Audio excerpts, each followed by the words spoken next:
लवकर आवरून घे, डायमंड सर येणार आहेत. आज योगायोग कसा जुळून आला मलाच कळाना. कोणते तारे मागं पुढं झालेत काय माहिती बाबा. डायमंड सर आपल्या घरी यायला लागलेत. मला आत्ता फोन आला होता, तू अर्जंट लगेच स्वयंपाकाला बस, मी मार्केटला जातो, काहीतरी जेवायचं नियोजन लावतो, फुलं गिलं घेऊन येतो. हं? चल आवर लवकर, उठ उठ उठ उठ. आणलं का चिकन? चिकन आणलं ना, बघ ना. किती आणले?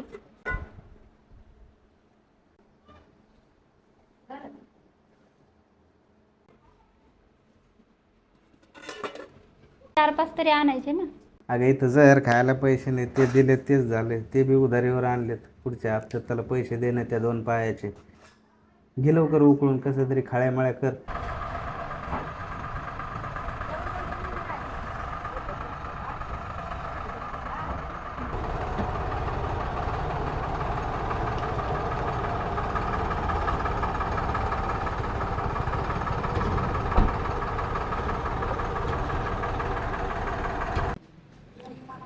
Good morning Nitin sir.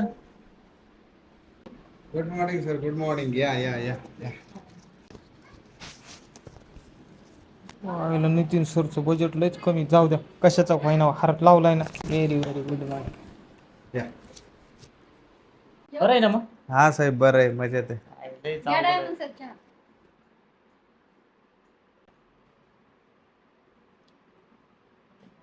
यांची बी हालती दिसते बाबा. मला वाटलं 1 महिना झालाय नुसता काळा चहा पिऊ पिऊ बेजार झालं. नितीन सरच्या घरी तरी भेटल. मी घेऊ का?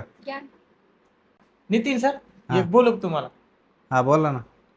दुधात तरी चहा करायचा ना राव. डायमंड सर, तुम्हाला दुधाचा चहा पाजला असता, पण इकडं पाऊस नाही, पाणी नाही, सगळं फकाड झालंय. गवतच नाही गाईला खायला, तर दूध कुठून येईल? हा, गाई उपाशीत आमच्यासारख्या महिना महिना झालं. कडब्यावर चालू आहे सध्या काम. घ्या धकून आता. हे कदर आलाय चहा पिऊ पिऊ. कारण तिकडं दूध नाही भेटत, गाईच नाही तिकडं. जाऊ दे आता, केलाय तर पितो आता. त्या गपचिप कस तरी. अहो जेवण घ्या ना करून. आणि तुम्ही इकडे या बरं 1 मिनिट. मला सांगा, आता ते कोंबडीचे 2च पाय आहेत, त्याच्यातले एक डायमंडला वाढू का तुम्हाला वाढू? दोन्ही डायमंडला देईन, मला रसा रसा दे. जाय आण लवकर. माशा जपून जरा, आणि पोटभर चुरून का साहेब.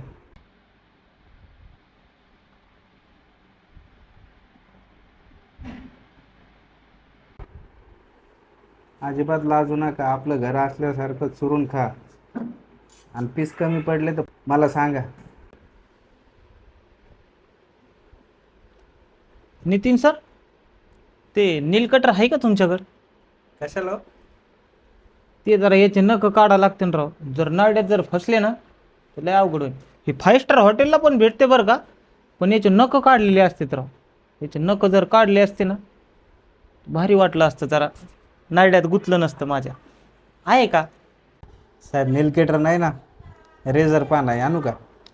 रेजर पान नका हाताला लागल, ते कुठं ना होईल. खातो कस तरी.